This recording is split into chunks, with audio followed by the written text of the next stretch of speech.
Hey everybody, welcome to the Autoimmune Connection. It's a monthly hangout on YouTube that brings people together to connect the dots between diet, lifestyle, and autoimmune disease. I'm your host, Christina Feindel from McLeanPlate.com, and I'm here tonight with my buddies Mickey and Sherilyn. Hi guys. Hi guys. We all got to hang out together at PaleoFX in January, and it was totally awesome, and I am totally stoked to have them back here for another little chit chat. Thank you guys so much for coming and being here tonight to talk about histamine intolerance with me. How are you doing? Everything good? Doing great. Would you like to take a moment to tell us a little bit about yourselves? Yeah, I'll go first. I'm Nikki Truscott, and I'm a blogger between AutoimmunePaleo.com, and I wrote the Autoimmune Paleo Cookbook, and I've got Hashimoto's and celiac disease, and I've used the autoimmune protocol basically to start getting to the root of some of my health problems, and I'm happy to be here today and share about histamine intolerance, which has kind of been a little piece of my journey that I know a lot of people are sometimes confused about, so yeah. We're glad to have you. Sherilyn? And I'm Sherilyn Schwartz, and I just recently started blogging at Mom Lady OR's Journey, and the OR stands for Oregon, because that's where I live. And I have had Hashimoto's for years, undiagnosed, and diagnosed for about 15 years. And then I'm probably undiagnosed celiac, but I'm not willing to go back and get the test now that I've been gluten-free for so long. I also have Raynaud's irritable bowel syndrome, I can't talk, cold-induced urticaria, rosacea, and who knows what else. I think I have about 7 different autoimmune disorders. And I was just kind of plugging along until I had some severe adverse drug reactions from an antibiotic. And I started researching and changing my diet and learned about autoimmune protocol and histamines. So I'm glad to be here. Awesome. Well, I'm looking forward to this discussion. It's going to be great. So for those of you watching that don't know, histamine intolerance, it's kind of one of those, it's a big issue for a lot of autoimmune patients, but it's really hard to kind of pin down. And normally histamine is like a normal part of your body composition. You get a normal amount of it in your diet, and the bacteria in our guts produce it naturally, but sometimes you can produce too much or ingest too much or not be able to get rid of it because your enzymes aren't working correctly. So when that kind of stuff happens, you might have symptoms of allergies, usually indigestion, bloating, sneezing, sinus problems. It kind of just runs the gamut. So again, it's really hard to pin down, and it can be caused by a lot of different things like leaky gut, gut dysbiosis, again, eating lots of foods that are high in histamine, genetic mutations, micronutrient deficiencies, poorly regulated thyroid hormones, or ingesting like DAO inhibitors like certain painkillers and alcohol. So for any one person, there might be any number of factors that could cause it. And as autoimmune patients, again, we're at kind of a big risk because we tend to have micronutrient deficiencies, leaky gut, and dysbiosis all at the same time.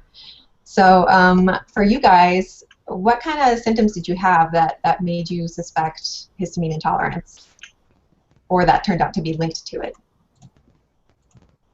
So I'll go first. The first symptom that I noticed that I thought was histamine, which actually ended up not being histamine, an overdose on my thyroid medication, but it was itching. I started having extreme itching around my neck and on the fronts of my arms. And I just read so much histamine intolerance, I thought for sure that I was reacting to these foods, because that is like the classic histamine response for people, is that they'll get a bunch of itching. Beyond that, and kind of when I started researching what histamine, high histamine foods were, and started to play with them in my diet, I started to link a ear fullness that I have. I'd never, on all my diet trials, vegan, paleo, auto, I'd never come across anything that relieved this ear fullness. And it would happen right after I would eat something. My eustachian tube would clog up, and I couldn't hear out of my ear. It's kind of like that feeling that you get when you're descending on an airplane, your ears pop. But one ear would be normal pressure, and the other one would just kind of be not popped and uncomfortable, and I thought it was structural. I never thought that it could be food. And eventually, I figured out that after taking fermented cod liver oil, that was a trigger for it, and I didn't know why. At the time, I thought maybe it was, the omega fats or, fat digestion or something, because I had a test recently that showed that I was not digesting fat right. But eventually, I figured out that it was linked to my consumption of processed meats and canned fish and some of the more classic high histamine foods, but not others. So that was the first symptom. And I've also had some headaches from other categories of histamine foods. So yeah, those are my histamine symptoms. That's really interesting. I never would have thought ear stuff food. That's crazy. It's awesome that you figured that out. What about you, Sherilyn? Well, I was going to say, I think she may have just figured something out for me. So, but I'll go back and then I'll explain it. So for me, I didn't think I had histamine problems at all because my sister is the one that had all the allergies, all the asthma, all of that kind of stuff. So, and I never had that. I have always been more of a gut problem or inflammation, some of those types of things. And it wasn't until I had done my gene testing, and my doctor said, "Oh, you're a really allergic person, very histamine oriented." I was like, "No, not at all." And then we started going through the list and what possible side effects could be. And my inflammation, I would end up with itchingness occasionally, but not very often. But I found out I had a lot of nasal drainage and the clearing of my throat a lot of times, and that's a lot of food-related allergies. And then, Mickey, what you just said about your ears, I used to have that problem all the time, and probably the last year or two since I've been on the diet, I haven't had the problem.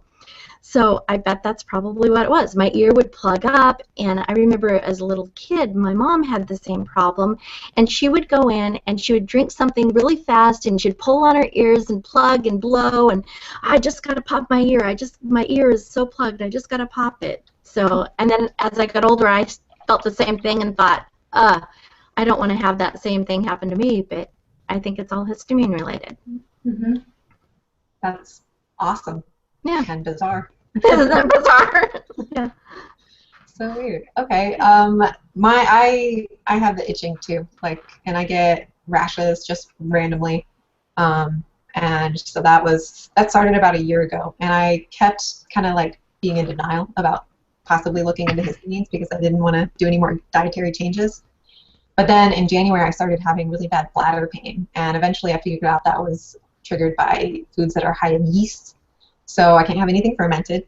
And I talked about this on our previous episode, and there's a lot of overlap between foods that are high in yeast and foods that are high in histamines.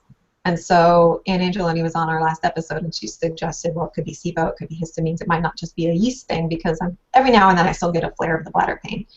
The itching seems to have gone away, or at least gotten better, since I was over-medicating my thyroid, and I stopped taking my thyroid drugs. And I know I still need to work on that balance and get the right levels, but the itching seems to be better. So I know that at least was part of my puzzle, and I'm still kind of investigating, do I need to eliminate other high histamine foods? I know I do poorly with the fermented ones and with grapes and I think it's pineapples, but processed foods seem to be okay, but I'm still kind of in the process of eliminating them and playing with it. So I don't know if it's an issue for me or not. I suspect it is, at least in part, and I'm really trying to just get to the bottom of, well, is this because my gut's still pretty leaky because I have SIBO? Is it just because my thyroid's not right yet?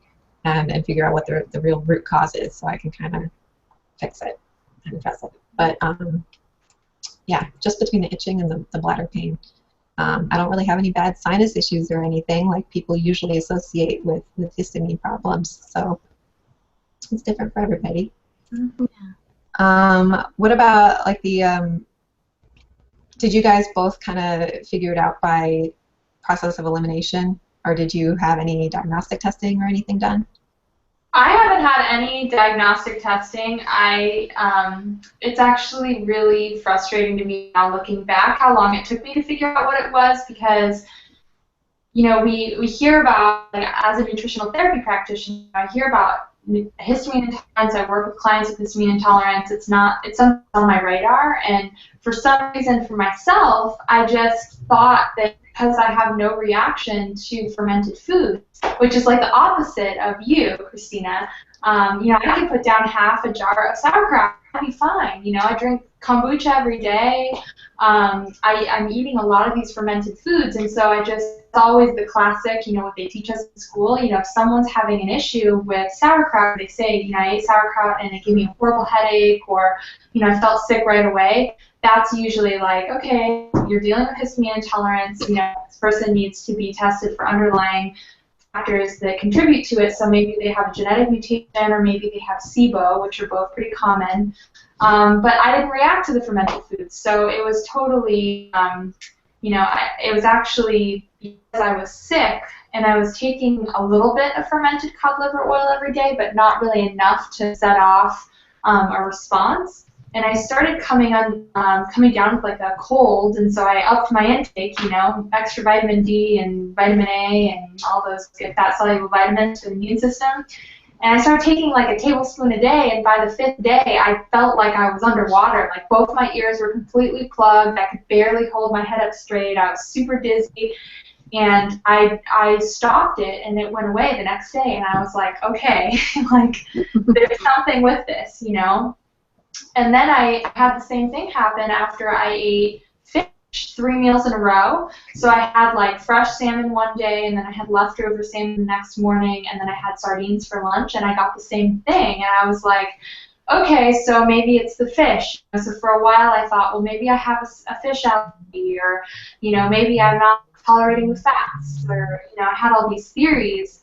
But then I started eating lunch meat. I don't really eat a lot of lunch meat. I like to prepare on my own food, but then I started traveling with my book and everything, and I would eat, some clean AIP salami or prosciutto or something, and then it would happen when I would have that. So it was just kind of a long and painfully slow realization that all of these foods were histamine foods, and that they were causing me issues.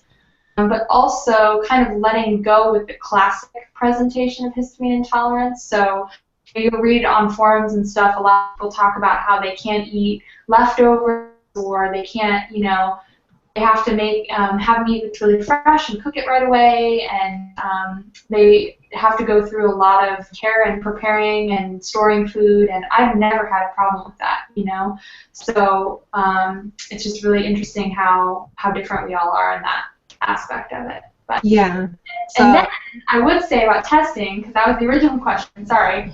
I do have a mutation in my DAO enzyme, so I've had the 23andMe genetic testing, and that is a different type of histamine intolerance. So that is an intolerance because the DAO enzyme is what breaks down histamine.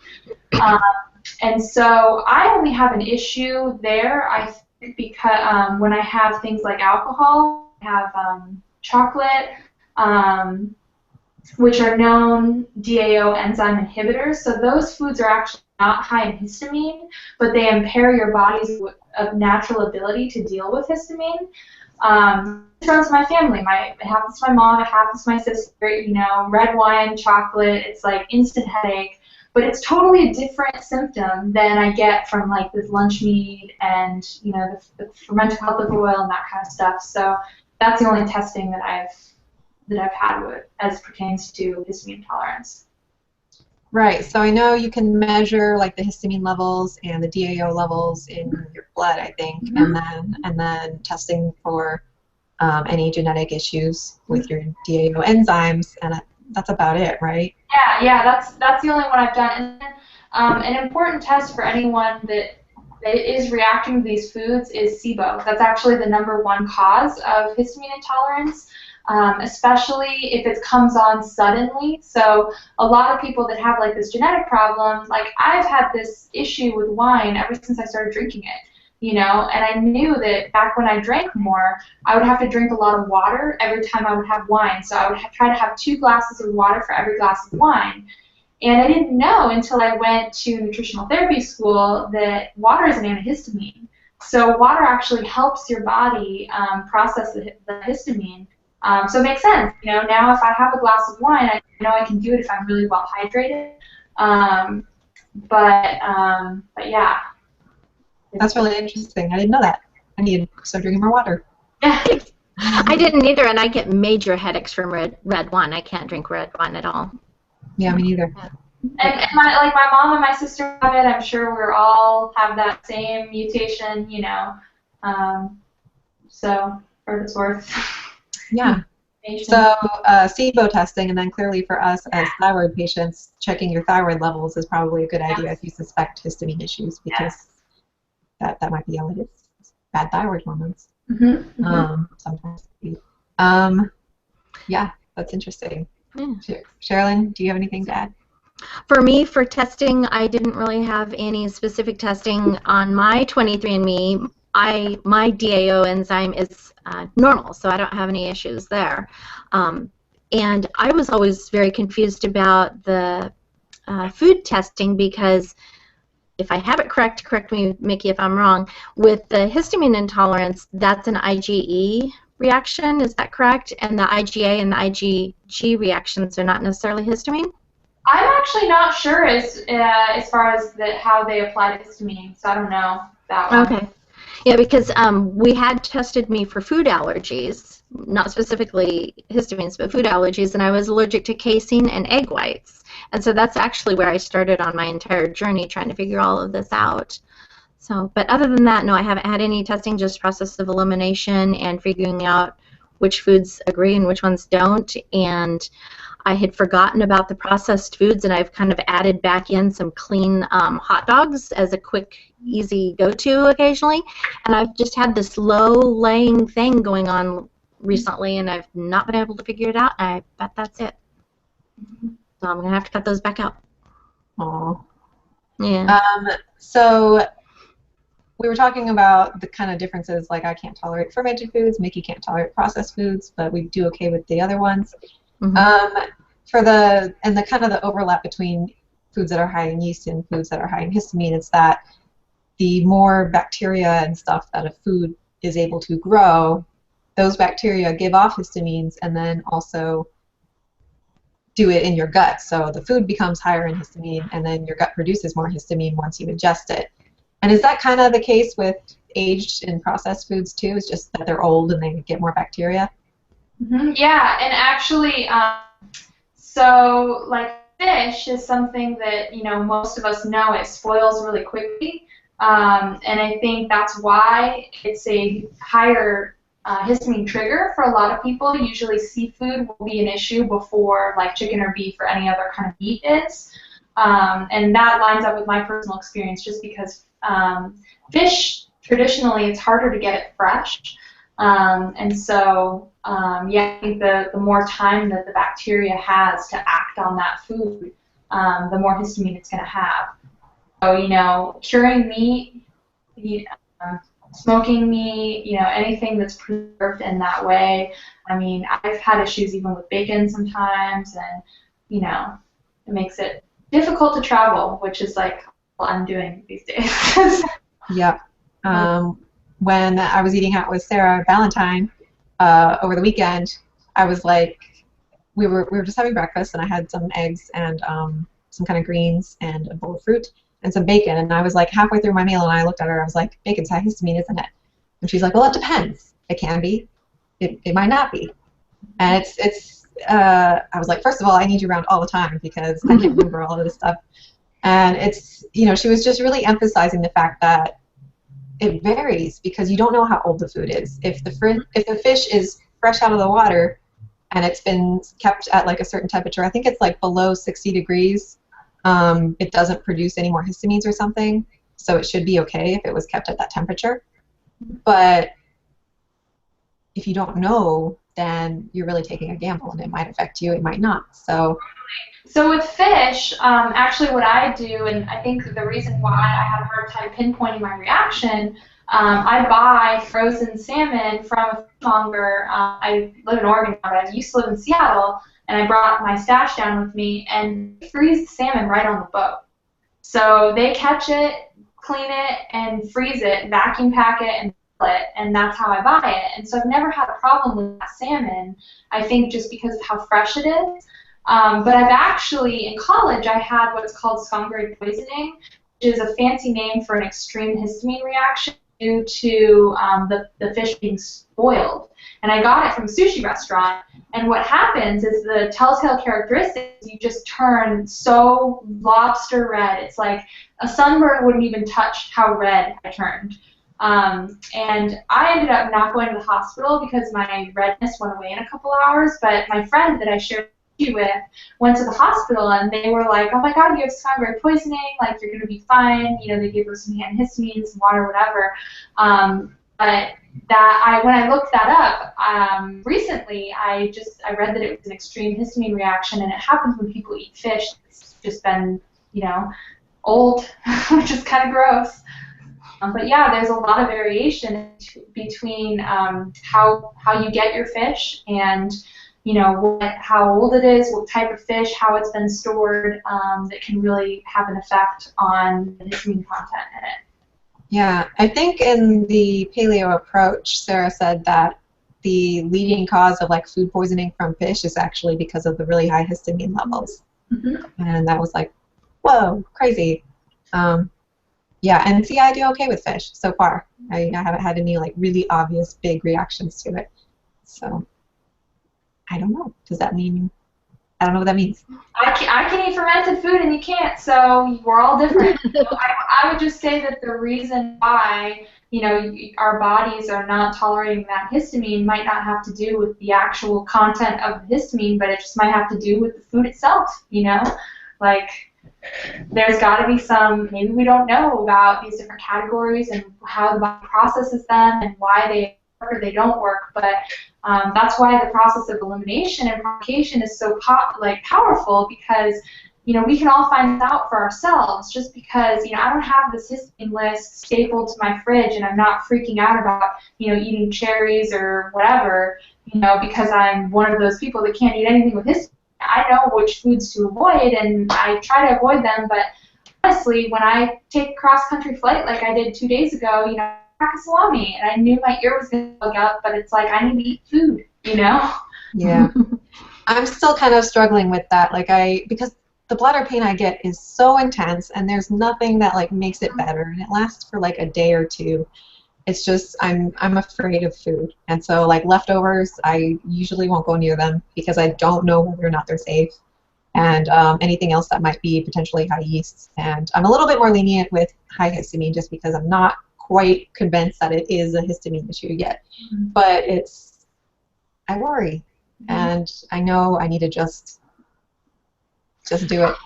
Find out the hard way. Thyroid med too, because like we said before, you know, you thought you were over medicated, and I was in a situation where I ended up being over medicated, and my symptoms were very much like histamine intolerance. You know, it was just very itchy and feeling aggravated, and things were just felt a little too. Like I just felt really antsy and stuff, and so I'd be curious, you know, if as you work that out with your doctor and get on a better dose, like that might be something that affects it, you know? Yeah. We also have a cat, which is an allergen, and I notice that when I get itchy, most of the time it's because I'm in the living room where she spends like 99% of her time. So that's kind of, you know, that didn't used to happen, and so that's like, well, maybe that'll get better if my thyroid gets better, or if I reduce the amount of histamines I'm consuming in my diet or something, because I don't want to be allergic to my cat, you know? I love her. But, yeah. I know what you mean about being afraid of foods, though, because like with tomatoes, I'm scared to death of them. It's like, do not put a tomato sauce, ketchup, anything near me, because I'll break out with this cystic acne all down my throat and neck, and it's really painful, and it lasts for months. It's horrible. Yeah, I think if you know you react to it really badly, it's totally fine to be afraid of it. I'm terrified of gluten. You know, and that's okay. If you're not quite sure you react to it, if you have no evidence at all that you're going to react to it, then being afraid of it is probably kind of... Yeah. Here's another thing to know, too, about histamine. it's not like an allergy where you might eat some of that food and you have a reaction no matter. Histamine is dose dependent for a lot of people, and I found this to be true in my personal experience. I can get away with eating a little bit of a histamine food or the food that I react to as long as the quantity isn't much, or I don't eat them in succession. So, if I haven't been having a lot of fish, I could eat a can of sardines on my salad and I would be fine. But then if I ate some, salmon salad for dinner, I might be in trouble. Or, when I start layering, and I think I've heard an explanation of histamine as, like it's like a glass of water. And so every histamine food you have is just kind of adding a little bit of water into that glass, and the reaction happens when the glass is overflowing. So sometimes, you can have some of these foods in moderation and they're okay. Sometimes you can't ever have any of them, like if you obviously react to tomatoes, Sherilyn, you're not going to eat them at all. Right.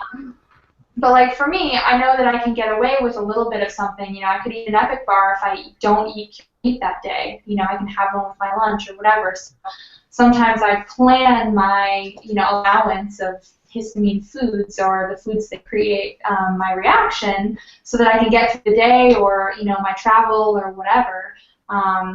I just flew to the East Coast to visit a friend, and, I had an Epic bar on the plane, but then I knew that for dinner she had food prepared for me, which was awesome, that I could eat at her house, so, that made it happen. But just because you're reacting to histamine food doesn't mean that you can never eat every histamine food for the end of time. It just might be that you can have little bits here and there and you're okay. I've been testing that out this summer, and for me, I found, I just read a blog post on it being a slippery slope, because it's like, oh, okay, I'm doing okay with that, and then before you know it, you start adding it more and more back into your diet, and then that cup does overflow, and then you have a reaction, and you kind of forget that you just need to have 10% of it is all you can have, or whatever that limit is for you, and that's hard. Yep. Do either of you keep a food and symptom journal to help you figure this stuff out, or is it more kind of intuitive? For me, it's intuitive in my head. I'm lousy at journals. Yeah, me too. I always start one, and then I get through like halfway through the first day, and I forget. Yeah, and then you forget. Yeah, I don't have the kind of time for that right now, but, for me, it's kind of, I know the things that really affect me badly, and I avoid them strictly, and everything else, it's kind of a little dabbling over here, and then see what happens, and sometimes it's okay, and sometimes it's not, and then I just reroute, Yeah. So, Mickey, if you can't have a whole lot of seafood, how for people watching, like, what would be your advice for balancing your omega-6 and omega-3s? So I do eat seafood. I don't never eat it, but I always eat it fresh. So I almost never eat canned salmon or canned sardines. And I don't do like canned oysters or the fermented cod liver oil, all that processed seafood. I just don't have. Then I eat salmon, a small portion, about 4 times a week. And then I make sure that the meat that I eat, I don't eat a lot of chicken, so I eat a lot of red meat, beef, bison, lamb, and I make sure that it's wild or grass-fed, because that becomes extremely important when you can't have a lot of fish or seafood, because the omega-3 to 6 ratio is a lot better. So.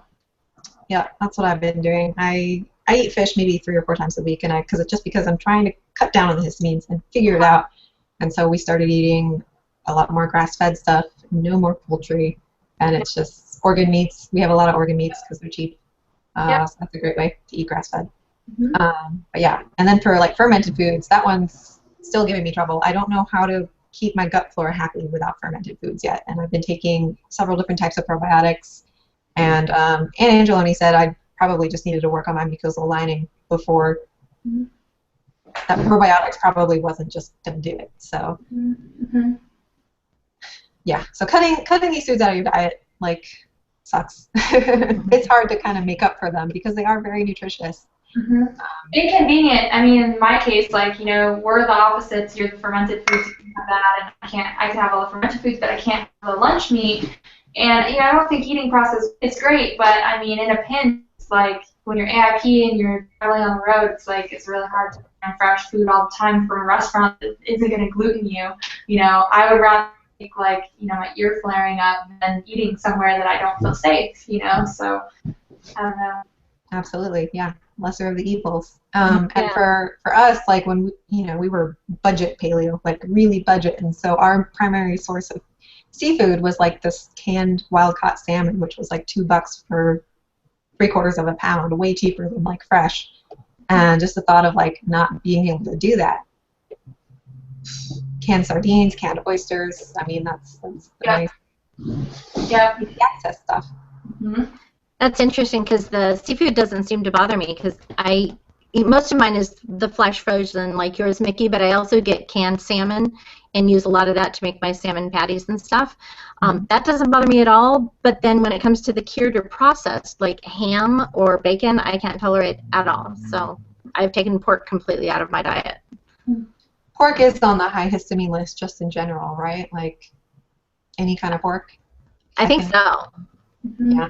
Let's see. For the people watching, let's pull up some more. Obviously anything fermented, soy products, cheese, sour cream, yogurt, cured meats, like we've been talking about, salami and stuff like that. Alcohol, green tea, fish sauce or paste, again, fermented stuff. Crustaceans, tomatoes, eggplants, nightshades, nuts, egg whites, food additives, coffee, chocolate, cocoa. It's a huge, huge list. And then there's all kinds of, compared to like the FODMAP list or something, it's really not that bad. But we've got spinach, bananas, grapes, strawberries, papaya, pineapple, citrus fruits.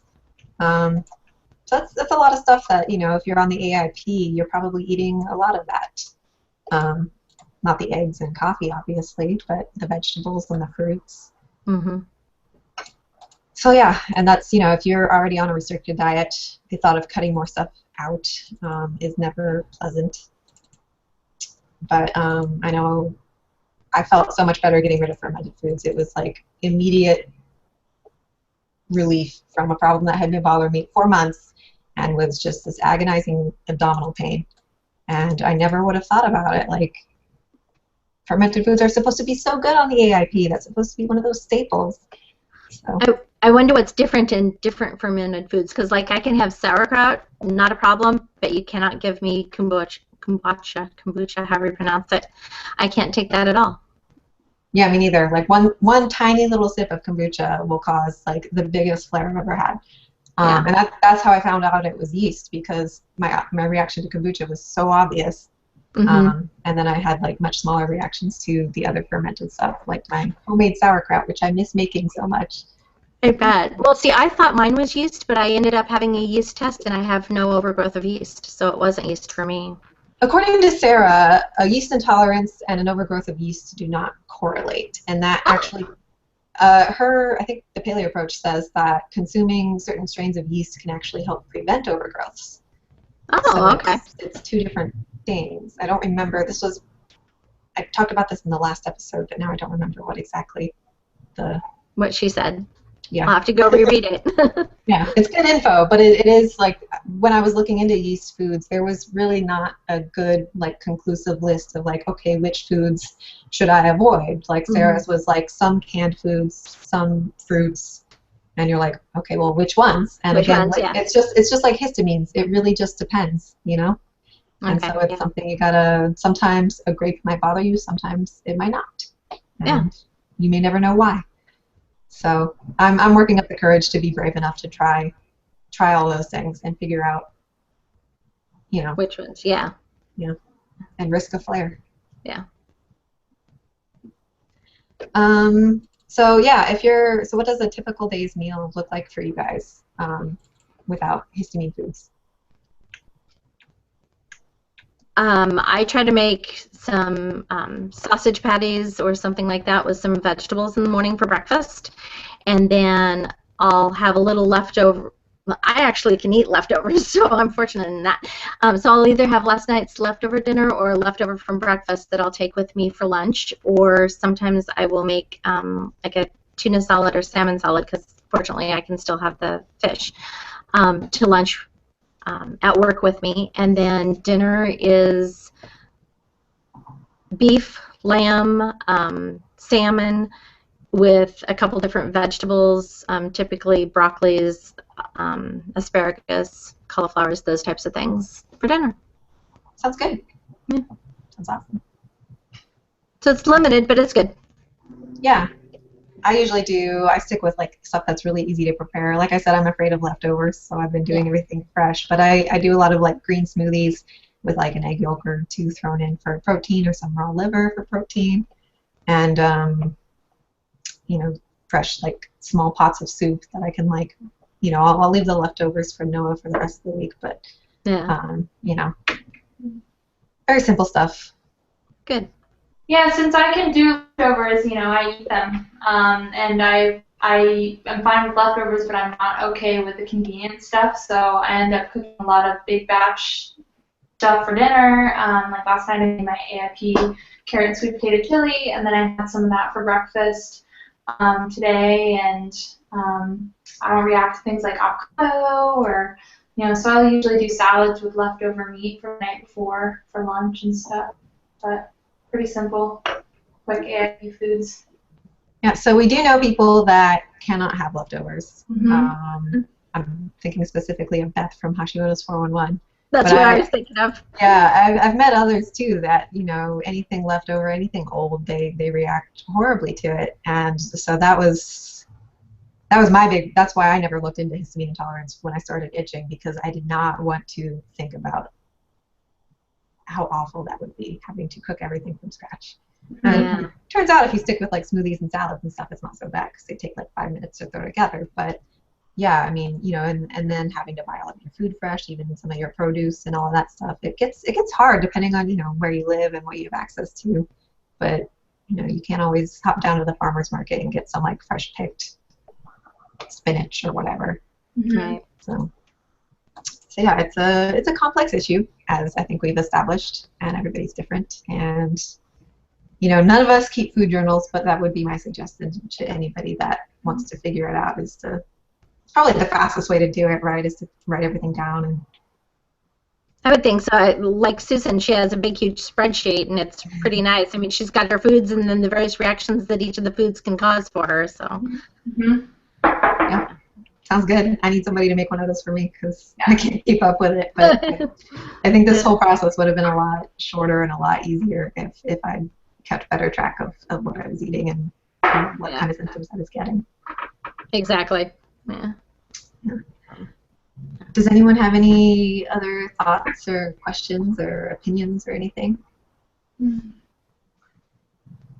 I just, I like to always mention that I'm not into restriction for restriction's sake. So, you know, if anyone thinks that they're reacting to a histamine food, it's pretty important to say, you know, I'm never eating all these foods, throw it out the window, let's see if it works. This isn't something like the autoimmune protocol that you'll need to try for months and months on end to see if it is something that's working for you. So, you know, if you want to try it, take out the histamine foods for a few days, maybe a week, see how it goes. But if it isn't working for you, you know, don't try to force it, because it isn't good to eliminate some of these foods, which could be really good for healing your gut and strengthening, nourishing your body. Like we were talking about omega-3 fats and seafood and, you know, the bacteria and fermented foods. And so that's what I would say about that. So one thing I meant to bring up and totally forgot about was bone broth. Do both of you tolerate bone broth okay? Or still? I'm fine with it. I'm good with it, yep. See, I'm not. I get a headache every time I have broth. And that was another thing I talked to Sarah about over the weekend, and she said there was actually no evidence to suggest that broth was high in histamine, but it was high glutamate, and there may be like some kind of overlap or just like some completely separate problem going on. But anecdotally, like a lot of people with histamine intolerance report not being able to have bone broth. So it's kind of one of those weird, you know, whatever kind of issues. But I can't have it, and that's another thing I've been struggling with, is like, okay, if you can't have bone broth, you know, that's like another one of those tenets of the AIP for gut healing and stuff. Well, what do you do to replace it? I mean, seafood and organ meats and stuff like that, but it's one of those things that's not really so easily. So you can't even have it to make your own soup or something like that? Mm-mm. Oh, wow. Well, and so I've been, the stuff that I make myself, the homemade stuff, I was never very good at making it anyway. I have this recipe on my blog that I absolutely loved, but it has chicken. And so I was trying to switch over to beef, and all of my beef bone broth came out just absolutely terrible. So I gave up on that, and I started buying it like prepackaged. And I actually did tolerate that stuff a little bit better. I get like a mild headache and not like a blinding migraine. So maybe it's worth it sometimes. I don't know, but I don't know what the difference would be. I think there's something to do with the amount of time that you've cooked the beef broth, because a lot of times with the chicken it's only 24 hours, but the beef is supposed to be more like 48 to 72. But some people with histamine, I've heard, can tolerate it if it's less than 48. That's just anecdotal what I've heard, but... Yeah, and so the one thing I was doing with my beef broth to make it taste better, you're supposed to like roast it beforehand. So it's not just cooked for like 48 hours in the slow cooker. Right. It's also been pre-cooked in the oven for like 6 hours or so. So yeah, maybe I'll try making it when I'm feeling brave. Yeah. I'll try a shorter cooking time and see how that goes. Well, the last one I made, I used Mickey's idea with the pressure cooker, and I actually took my frozen marrow bones and just thawed them out and put those in, and it was so light looking, it was almost lighter than chicken broth, so I thought something was wrong, but we got to talking, and it was probably because I didn't roast the bones, so they had never been cooked, and it tasted great and it gelled fine, but I wonder if that makes any difference. Yeah, awesome. I actually have a pressure cooker now, and I have not used it yet, and you like, that's totally something. I should have been doing that the whole time. Yeah. Because a 2-hour cooking time is definitely a lot better than 24 or 48. So, yeah, I'll have to give that a shot. Yeah. So this is kind of one of those things that may or may not be like a long-term, like maybe lifelong dietary change. Like in the case of, the genetic deficiency, Mickey, do you think that's something you're probably going to have to avoid for life or moderate for life? Yeah, so like I said about like my reaction to wine, like I'm obviously not going to try to just be drinking a ton of wine because I know it's good for me anyways to be having a lot of alcohol with autoimmune disease, but like I know, drink a lot of water, maybe have one glass instead of more than one, and I'll be fine. I'm not sure about the processed meat, if it's going to be something that changes over time or if it's going to be the same, but I'm comfortable managing what I'm managing at this point and trying to work with it, Yeah. I know that they do have like DAO supplementation available, but I don't think it's been studied in the context of histamine. And it's very expensive. Is it? I haven't looked. Okay. Yeah. At that point, I would not do it either. And then they also. Antihistamines. A lot of people think, well, at first I also thought, like, I'll just take antihistamines all the time and then I won't have to worry about it. But apparently you're not supposed to do that long term either. That's not really a great solution. So, what about you, Sherilyn? Do you feel like this is I don't know. I think the tomatoes might be a lifelong thing for me because I have such a reaction to them. But the others, I'm kind of hoping that as I heal my gut, that this is going to change and I'll be able to add back some of the foods. And like we were talking about that glass full of water, just moderating it and making sure it doesn't go over full. So. Yeah. I've been told, I was pretty open about my yeast intolerance issues on my Facebook page, and I got a lot of messages from people saying, like, oh, I was totally able to reintroduce them, after I healed my gut up and stuff. I do fine now. I can have fermented foods and everything again. And so I'm really hoping that'll be the case for me, whether it's yeast or histamines or something, that I'll figure out what the underlying cause is, whether it's my thyroid or SIBO or whatever, and I'll address it, and then I'll be okay. But, I think after a point you kind of get into your routine, you get into a groove with your cooking and your eating and stuff, and I'm pretty content, It's not exciting, but I don't really care. I remember on one of the Facebook groups, probably 2 years ago, everybody was like, when can I go back to being normal? When can I eat normal again? And I finally just decided, you know what? This is normal, because what our American normal is really unhealthy for us, and it's not normal. It's not good. So this has become my normal, and when people look at me and they say things like, oh, I'm sorry you can't have this, I didn't think about you, it's like, no big deal. I'm used to it. I feel so much better, I would rather do this than to eat what you're providing for me. So it's okay. Yeah, yeah, absolutely. Every time well, she actually stopped. I saw my grandma recently, but until like this year, every time I went to her place, she was always offering me like her cake or her pie or whatever she'd made or something.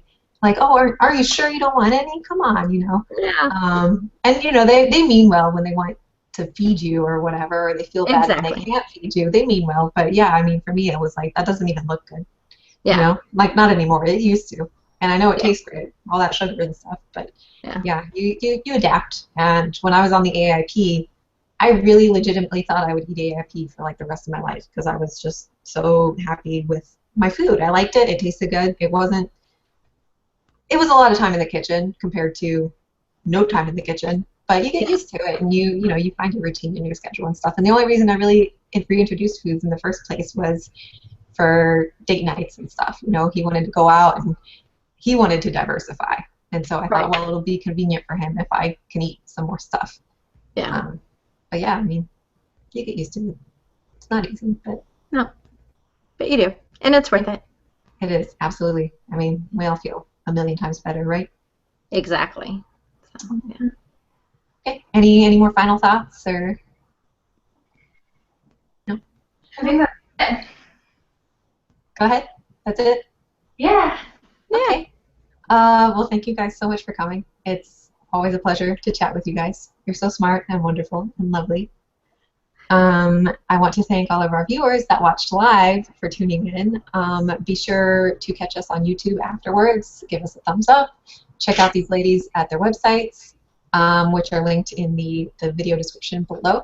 And be sure to follow A Clean Plate on Google Plus or Facebook, or subscribe on YouTube if you want to find out when the next hangout will be and what we'll be talking about. Thanks for coming. Thanks for watching. Everybody take care. And good night. Thanks. Thank Good night. you. Thanks. Bye.